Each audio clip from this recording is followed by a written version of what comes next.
So, hello everyone. Welcome to the pre-departure briefing that we have, where we can try and answer as many questions that you have here before you arrive in Japan. My name is Austin. I am the current president of MEXT Scholars Association. We are the largest group for scholars and alumni within Japan. Total network of around, let's say, around more than 15,000 people, across all our networks. So yes, and today we're actually here to try to resolve some of your questions before you actually come to Japan. Yeah. So hopefully this will be useful for you.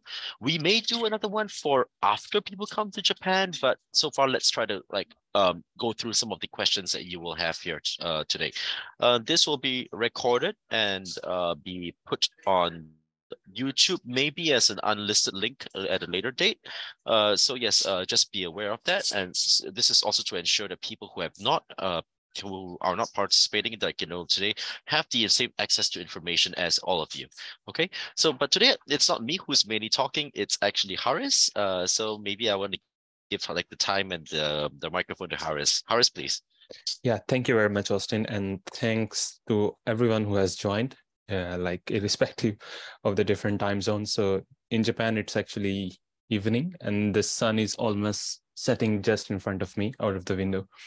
So yeah, so I will first give an overview of MSA, that what MSA is. And after that, I will just cover the main topics which I have prepared based upon the questions we received from you. And after that, we'll have some free time where you can ask more specific questions. All right.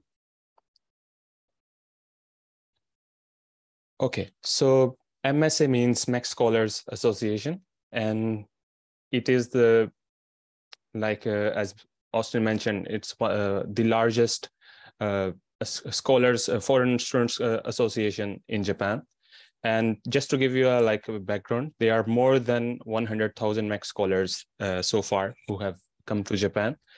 And MSA itself was founded in April 2016 by MEXT scholars and some MEXT alumni. And Austin is also the founder of this.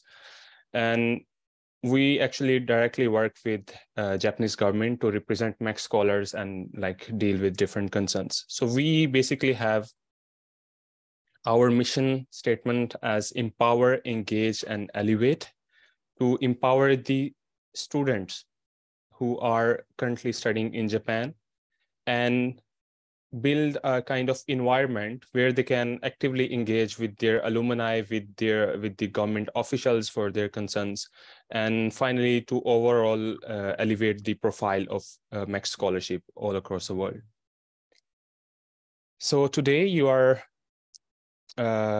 listening from me, Haris, and actually I'm MEXT executive member, and I'm graduate of Tokyo Tech University. I graduated last year from master's degree. And right now I'm working as AI engineer in Tokyo.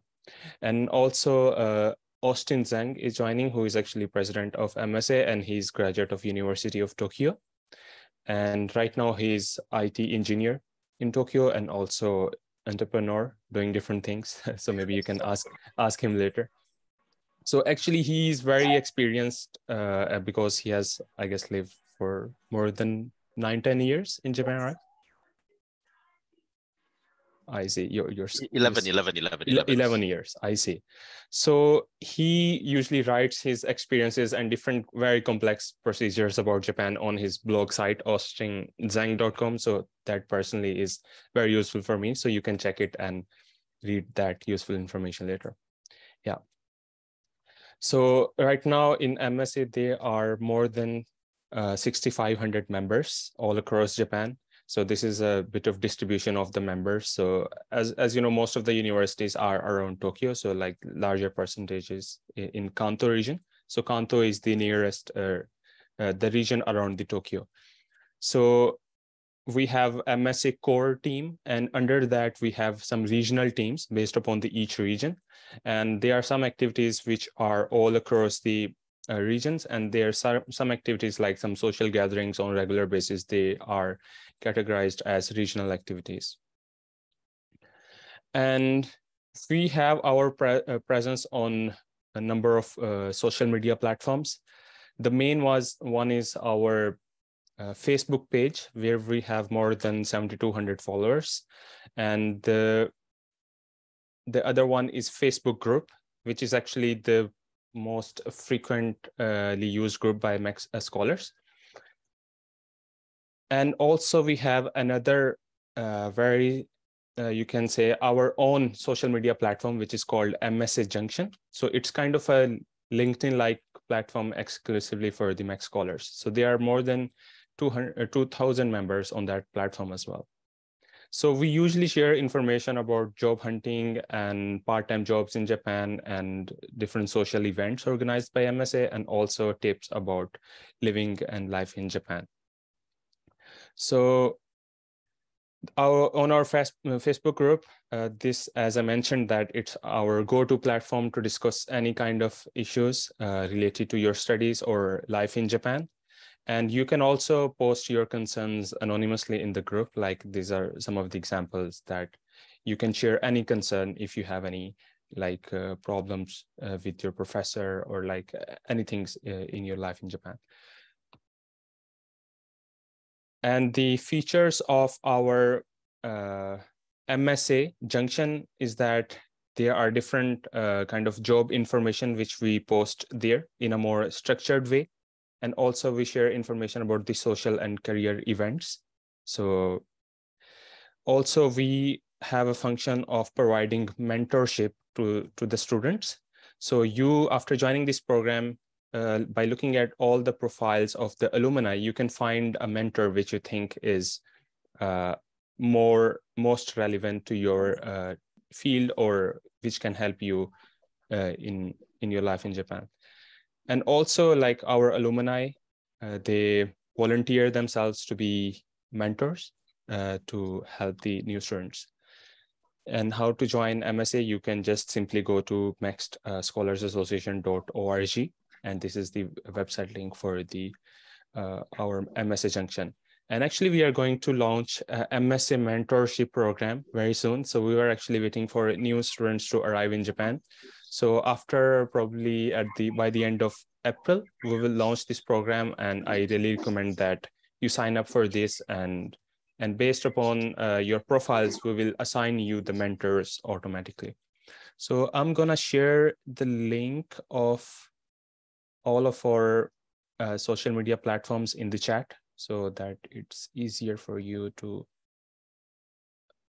access everything. Just give me a second. I'm gonna send link to all the socials in the chat. Okay, there you go. Okay. So also we have a Discord server, which was started recently. Maybe some of you know about it already. So there are more than 800 members on Discord right now, and there are area-based channels in the Discord, and you can join them and connect with the people who live around you. And we recently started our YouTube channel as well, and there we usually discuss about the MEXT alumni, that how did they build their careers in Japan. And we also discuss about many ongoing important events in Japan, how do they matter for MEXT scholars. So I think this will be a very good source of very specific information. And this is just an example that the kind of events, social events and the career events we have all across our platforms, like career building and different kind of job hunting seminars. Okay, and these are some of the pictures which from the social events which we recently had. So thankfully the COVID is not that serious anymore, and we have started to continue our in-person activities in Tokyo and in other regions as well. Okay, so that was the overview of MSA, and from now onwards I will answer your questions in form of like topics. So for Austin and I will give our opinions and suggestions. And if you think you have any of the questions unanswered, you can ask at the end of the session. Okay, so the first question, like most of you asked, was what to bring before coming to Japan. So I have just few things on top of my head, and maybe Austin can suggest a few more things. So I think after you arrive in Japan, your first stipend will take some time to be transferred in your bank account. So it may take up to 1 month. So I suggest to kind of bring cash equivalent to 1 stipend. So I think that should be more or less okay for most of the people. Also, if you have credit card with you at your home country, as a start, you can just ask your company to activate the international payment and just bring it with you. But this is not like a must, but only if you can easily bring it. The reason for bringing credit card is that you might be needing, for example, some SIM cards right away, and some of the contracts and other things, they usually need credit or debit card. So also, like, I think this is one of the very important tips which I got as well. So bring your active driver license if you have in your home country, because in Japan, converting the driving license from your home country's license to Japanese license is comparatively much easier than taking a new license, because it has a very long process and you have to take very expensive classes as well. Yeah, not a very big thing, but if in your country you use different kind of adapters, please try to bring a converter, because in Japan they use this kind of flat adapters. So I think if you need to charge your devices at airport or something, this can save you a lot of trouble. And yeah, as Austin mentioned in the beginning of the session as well, you should pack your luggage according to the airline limit. We can't really give you any definite number that how much luggage you can bring. So I guess these are the things which are on top of my head. If Austin, if you would like to add something. Just I think 2 points from me. Number one, the amount of cash that you bring, right? I would say that like equivalent to 1 stipend is just enough at the minimum, but I really think that you should try to bring as much, a bit more than that, maybe equivalent to 200,000 yen if it's possible. The reason why it's because when you first move in, you will have a lot of things to spend on. And I mean like things like, buying a pots and pans and stuff like that. And those kind of things actually do add up. So like having more cash is better than have less cash. You could of course just try to bring, if you just bring it like in major currencies or like that, let's say US dollars, and so that if you need to, you can just go to money changer. That's also one way of doing it. One other suggestion that I have for you is try to bring something that you can bring and share amongst like let's say parties or like towards your laboratory once you arrive from your home country, let's say snack or something like that, because that does help to give a good impression. Let's say that when you first come into Japan, usually you will have an orientation party or whatsoever. And if you bring something, let's say like snacks from the country to introduce or something like that, it does lead to a good impression. So that's one thing that I do suggest that people bring. Yeah, that's very good suggestion actually. Yep, that's all I have for this slide. Yeah, okay, thank you. And okay, the next question which we usually had was what to do after we land in Japan. So I think this is very valid concern. What should be the important things to keep in mind? So I think the most important thing which I want to tell you is getting a part-time work permit at the airport. So after you arrive in Japan, you will get a residence card because you will be a long-term resident in Japan. So they will issue you a residence card, and at the same time, you should request them that they give you work permit. And work permit is simply a stamp on the back of your residence card. So after you ask them, they will ask you to fill a very simple form, and they will give you this stamp. And if you don't get it at the airport, you can get it later, but you will have to go to the immigration office, go through a very cumbersome process, and also have to spend a whole day, for example. Yeah, so please keep this in mind. And yeah, so many of you also asked that they might be having a large luggage and how can they take it to their dorms. So I think usually the public transport in Japan is okay to carry luggage as long as you can, for example, drag it by yourself. But if you think it's a bit difficult to do that, you can use some delivery services at the airport. For example, there is a service, Yamato service at Narita Airport. I just quickly searched it. So you can submit your luggage to them and give them your address, your dormitory address, and within like one or 2 days, they will deliver it at your address. So you first need to confirm your address from your, for example, the dormitory which you are going to live.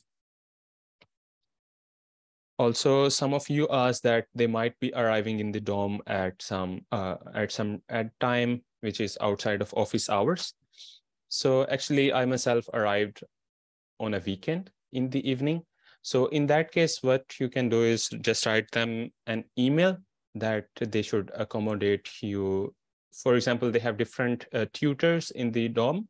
And even though when the office staff is not there, they still live in the same dormitory. So they can sometime assign those tutors to kind of help you to check in the dorm. But some of the dorms I have heard that they were very strict and they didn't allow to check in at outside of office hours. But if you really push them, I think they can allow you. Okay, so after you check in your dorm, I think the very important thing would be to register your address on residence card. You need to go to the nearest ward office of the same city where you're going to live. And on back of your residence card like this, they will register the address. So yeah, so I think you will be assigned a tutor and you can ask that tutor from the dormitory and even from your lab as well to accompany you to go to the ward office and help you perform these procedures. And some of you were asking about the health insurance as well. And when you register your address in the ward office, they do your registration for the health insurance at the same time. Yeah, so I think these are the few most important things you need to keep in mind or you have to do anyway after you arrive. Austin, do you have anything to add? Nothing comes to mind. So yeah, I think this is good. Yeah, okay, thank you. Okay, yeah, so I think this is also important. When you register your address on your residence card, please try to get a residence certificate. It's a bit funny that even though you have a registered address on your residence card, in some cases, you still need a residence certificate. For example, making a contract for a SIM card, they sometimes ask you to provide a residence certificate. So at the same time, you can ask them to give you a certificate of your residence as well. Yeah, so just a note. So some of you were asking that what should be the procedures in the university when you arrive and how to open bank account and all that. So I kind of summarized all of that in this slide. So of course, I think first thing you should do is meet your professor, and probably he or she will already have your student ID, and just receive your student ID either from the lab, from the professor, or from the student department. And not on your first day, but one of the very first things you need to do is visit nearest JP Bank or Yucho Bank to open bank account. So after you have your student ID, because you need to open a student account, so they will ask you your student ID. So you can open a student bank account on the same day. So usually the procedure in the JP Bank is in Japanese. You have to fill some forms in Japanese. So it's better to ask the tutor from your lab or from your dormitory to accompany you to the procedures for the bank account. And after that, you need to sign your first MEXT scholarship. I think you can sign it before having a bank account, but they can only transfer the scholarship once you provide them your bank details. So if you think that opening a bank account might take some time, you just first sign the scholarship, because there is a deadline. If you sign it before that, your scholarship arrives at an earlier date. You can sign it by the end of the month, but if you sign it early, you will get it early. Yeah, so ask tutors from your dormitory or from your lab to help you in these procedures. And in case of my university, I heard that last year they performed these procedures in groups. For example, for all international students, they gather their documents and open their bank accounts. So you can confirm that from your student support department. Okay, so any input in this, Austin? So just a few points for people. So this is, I think Haris mentioned about professors, right? So what happens for people who are undergrad specialist schools and Japan language and culture who don't have a specific professor? So the same thing applies for everyone who is not in the graduate research path. You will go to your dormitory, and because for the undergrad specialist schools and Japanese language, there will be a big bunch of you will roughly arrive at the same time. They will handle things for you, so don't need to be worried. You don't really need to be worried about this. So yeah, that's for people who are not the graduate and research. Aside from this, yep, everything else is the same, I think. Oh, okay. Yeah, that's a good mention. Okay, so I think this slide is very important and very relevant to most of you. So part-time jobs and managing finances in Japan. So actually you can do part-time work in Japan as a student up to 28 hours in a week, which is 8 hours a day. You can do maximum 8 hours a day. And in your holidays, you can work as much as 40 hours. And this is the reason I suggest to kind of get the work permit as soon as possible, because irrespective if you want to do a part-time job or not, I think it's better to have it. So I think this was the most common question: is stipend enough in Japan? So I think I will take suggestions from Austin right away on this. It's a bit of a difficult question. So the problem is that if it was 3-4 years ago, I would say generally yes, except if you're living in Tokyo. But the thing is that, in all honesty, I am no longer confident in saying that it's enough. So because of how prices have risen in Japan, so part-time work is definitely something that I think that you may want to consider. Like even getting, like, let's say an extra 20,000 yen a month can help a lot with finances, especially for example if your computer suddenly breaks down. Yeah. So just be aware of that, and even more so, that's why please get the permit at the airport, because in all honesty, sometimes when you don't get it at the airport, you will you may come to, so you go to your school, right? And then you say, I want to apply for the part-time permit, and then the school is going to ask your professor whether he allows you to he or she allows you to do a part-time permit, and then sometimes trouble happens. That's why really getting at the airport to avoid having trouble with these kind of things. Generally speaking, just back to the question, is a stipend enough? Whether a stipend enough is really depends on one huge thing, and that's your dorm. And your dorm, and to some extent, of course, where you live in Japan. So there are dormitories which are as cheap as slightly more than 10,000 yen a month, but there are also dormitories which are 80,000 yen a month. Which dormitory you will get sent to or where you are going to live is going to be will make a very big difference on how your finances are. Also, one thing to be aware: please save. Most of you will have to move out of your dormitories at least once before you graduate. It is rare that MEXT Scholars stay in the dormitory all the way until they graduate, except for if you are in the 1-year Japanese language and culture program. And when you move in Japan, it can cost a lot. I would expect, I think like Haris is going to talk about this later, but just to say it right now, I'm expecting that it could be around like 300,000, 400,000 in terms of overall expenses, including furniture, which is why saving is very important. But yeah, that's what I have to say about this. Yeah, I think that's pretty much summarizes everything. Yeah, so I will kind of give some like very brief suggestions that about what kind of part-time jobs you can start in the beginning. Although, yeah, you will find much more diverse opportunities, maybe according to your expertise as well.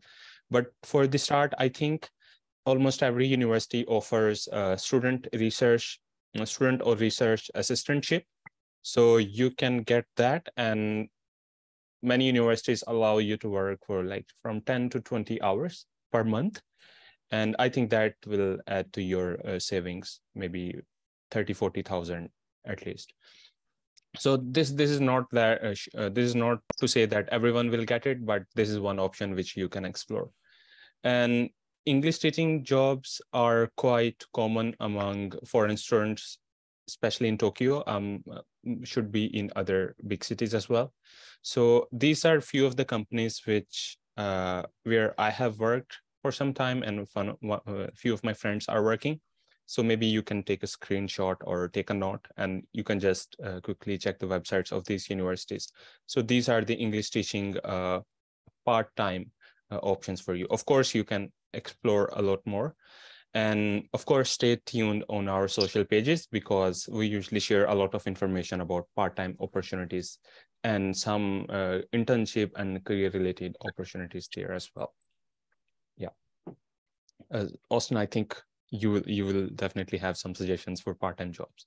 I mean, not so much, because the thing is, it's been a while since I was a student. But generally speaking, the principle is right. You know, just be on the lookout for information. There's also one other thing I have to say, though. The more Japanese you speak, the more kinds of like part-time jobs you will be able to have. So if anything, like, you know, trying to get your Japanese to an adequate level as soon as possible, right, can have positive knock-on effects for your finances as well. Yeah, that's true. And I think one more suggestion, which actually Austin mentioned in one of the previous seminars as well. So for example, when you have a semester break or a quarter break, instead of doing some jobs like English teaching, which might not be directly related to your profession or your field, try to look for some internships in your field and try to explore options on LinkedIn and many job websites, and try to attend many career events.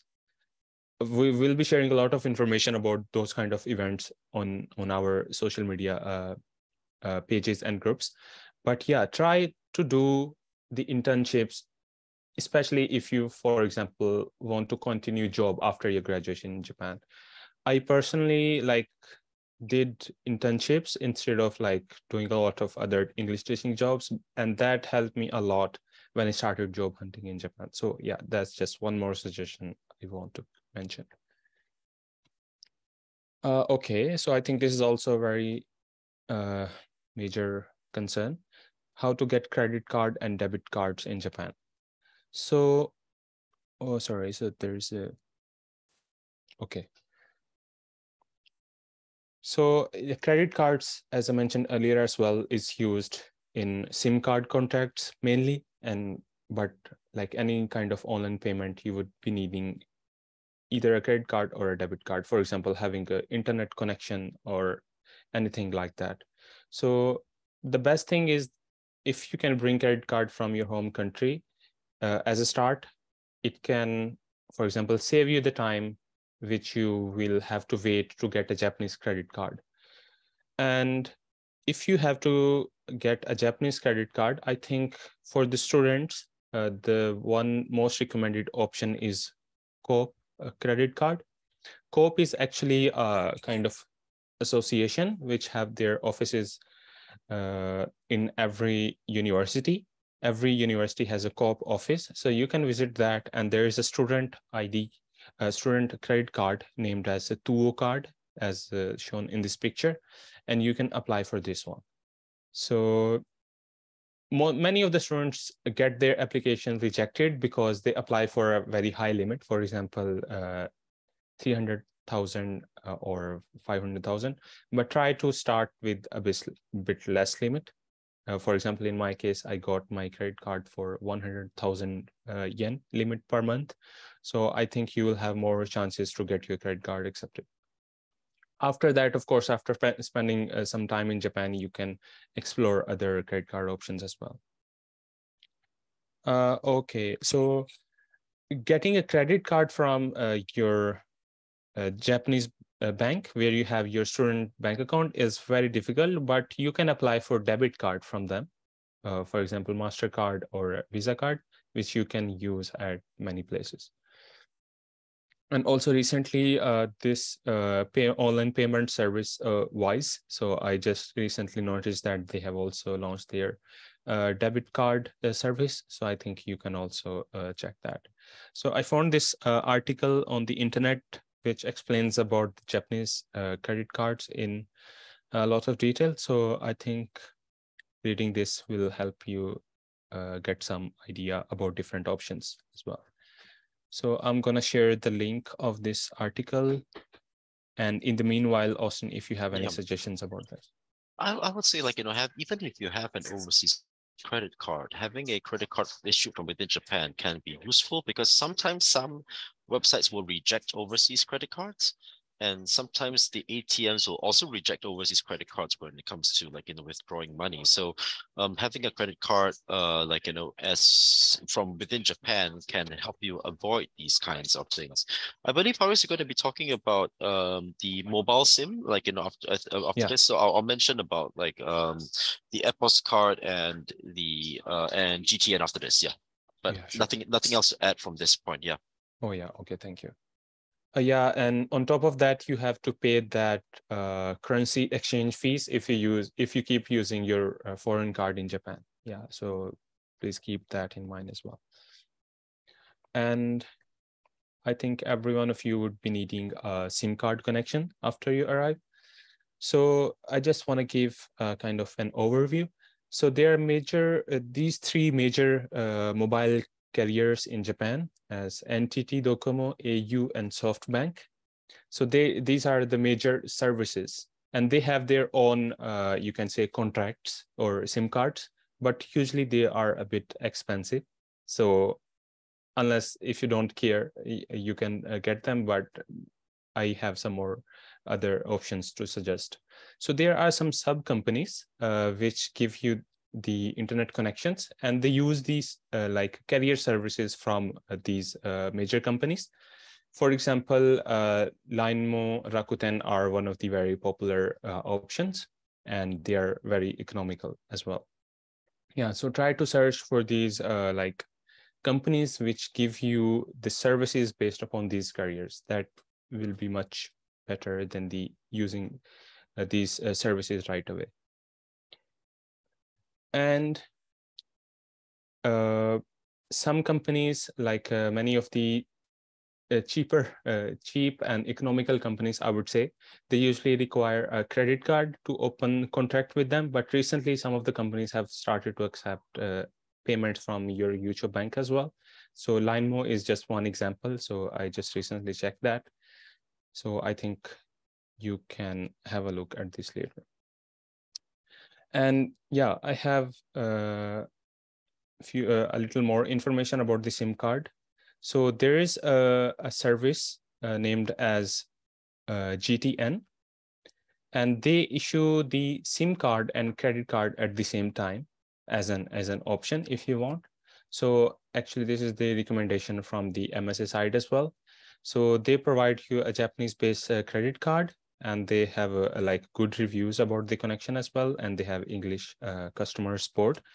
And actually, MSA has a collaboration with them where they provide a little discount, or you can say a gift card for the MSA members. So if you like sign up with this invitation code, you will get some gift card in the beginning. So overall as well, there's this service is good and foreign friendly and has good reviews in Japan. So I'm gonna share the link in the chat, and I would request Austin to add if there is anything about this. Just a few points. So you actually can talk to GTN before arriving in Japan so that they will send your SIM card to your address before you arrive actually. So that's actually one advantage. I'll be honest as well though.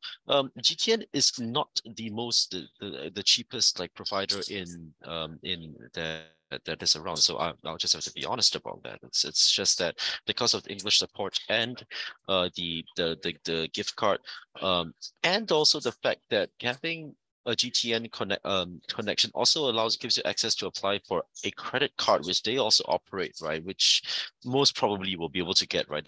That's also one advantage. So just letting everybody know, please do consider please do consider it as a what do you call it, like as an option for you. Yeah. So actually, like in some cases, getting a credit card in Japan might be very troublesome.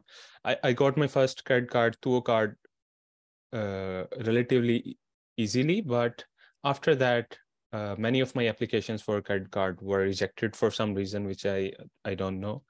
So yeah, I think if there is some service like that, which is giving SIM card and the credit card at the same time, it may be useful.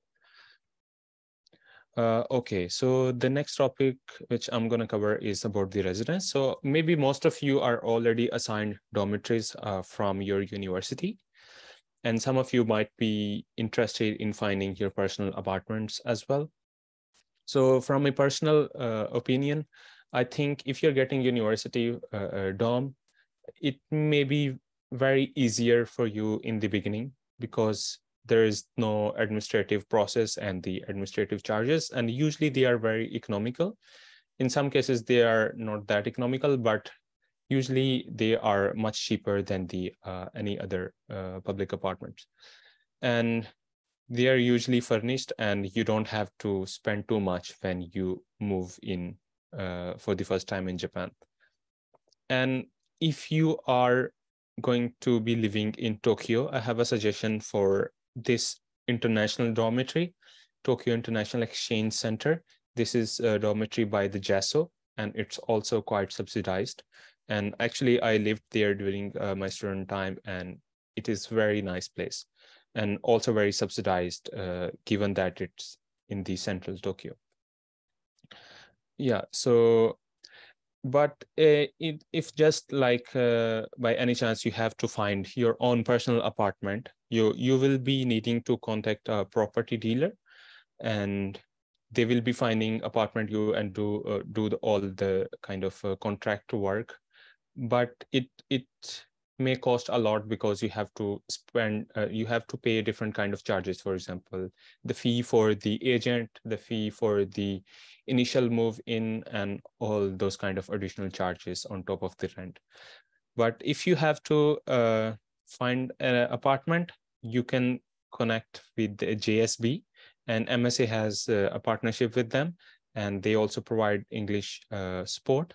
And usually these kind of services are in Japanese, but if you reach them, they will give you the details in English. And if you mention that you are a MEXT Scholar, they will give you some discount on the charges as well. So I'm gonna send the link in the chat. Okay.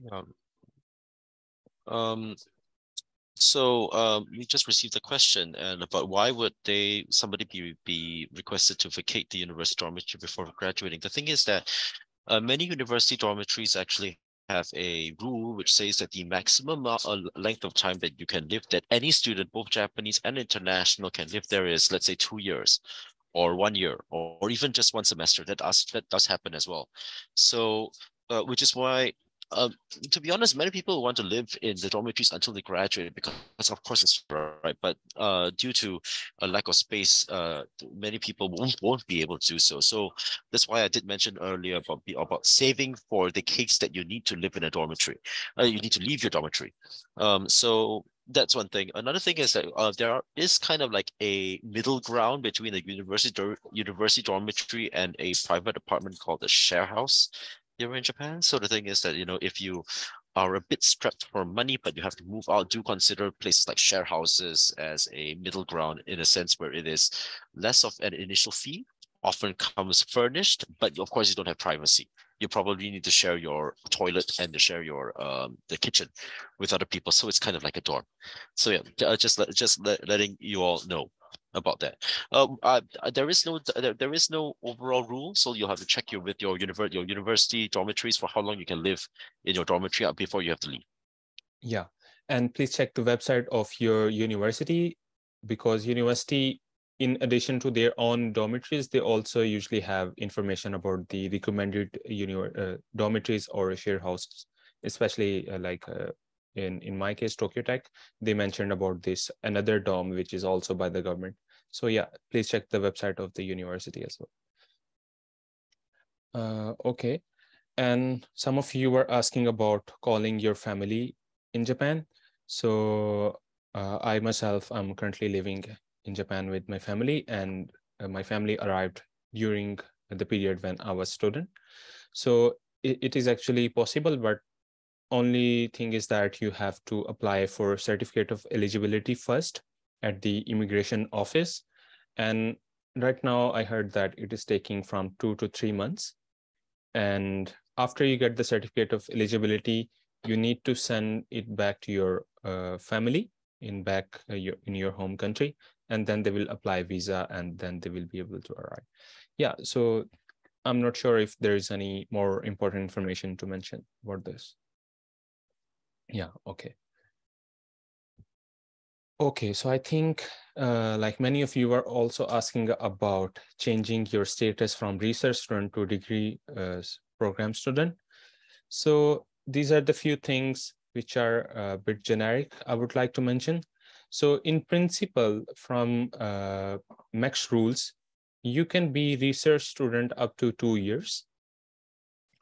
But some universities have a rule on top of that they allow you to stay research student up to 1 year. So it depends upon university. Yeah, you just need to confirm, but keep in mind that the maximum limit is up to 2 years. And you can apply for change after every 6 months or after every semester. And actually before that, university will be sending you the application and will ask you if you want to continue as a research student or you want to change to degree student. So after discussing with your professor, you can fill the application form. And if your university has some procedures, for example, admission exam, so entrance exam, so you need to take that, and then your status will be changed to a degree program. So for the entrance examination, some universities ask for presentation for the research proposal that what we are going to do. So it's like relatively easier. For example, in case of my university, Tokyo Tech, they just asked me to present that what I'm going to do in my master's. But some universities require you to pass a written examination to be enrolled in the degree program. So I think you just need to follow the procedure from the university. So actually, some of you were asking about how to pass written examination for the University of Tokyo entrance examination. So I think Austin, because he's a graduate of University of Tokyo, he can suggest. I can't actually advise anything because I was an undergraduate. Oh yes. So yeah, but I'll just give a general comment. Number one, connect with people in the same department that you will join, and they probably can give you some tips. The second thing is be aware that the research student in Japan has a bit of an interesting, what do you call it, like, situation. Be aware that if you are university recommended, you can only apply for the same university, whereas if you're embassy recommended, you can apply for other universities rather than where you're doing your research term. Also, but there's a few things few tips here that I want to say. Number one, many of you may be very eager to enter your master's or your PhD course as soon as you can. Be aware that once you enter your master's or your PhD course, right, you have a kind of like a hourglass that's ticking down as to when your MEXT scholarship is going to end. And that being in the research term for longer than just 6 months allows you more chance to learn Japanese, to get accustomed to your life in Japan and these kind of things. But on the other hand, right, the longer that you take, the less chances you have to actually pass the entrance exam. So there is a bit of a give and take down there that every one of you who is a research student needs to kind of figure out for your own situation. I can't give advice for that, but just be aware of the pluses and the minuses. Yeah, thank you for mentioning that. Yeah, actually, I think in the research period, you have a lot of time, especially for the language learning. I think many of the universities, maybe all of them, during the research period, you have to attend a mandatory Japanese language intensive course, at least in my case. So I think just to use that opportunity to get comfortable with Japanese language, because once you start your degree, it will be very hard to manage your language along with your studies, because many of my friends mentioned that it's not that easy to kind of carry both things at the same time.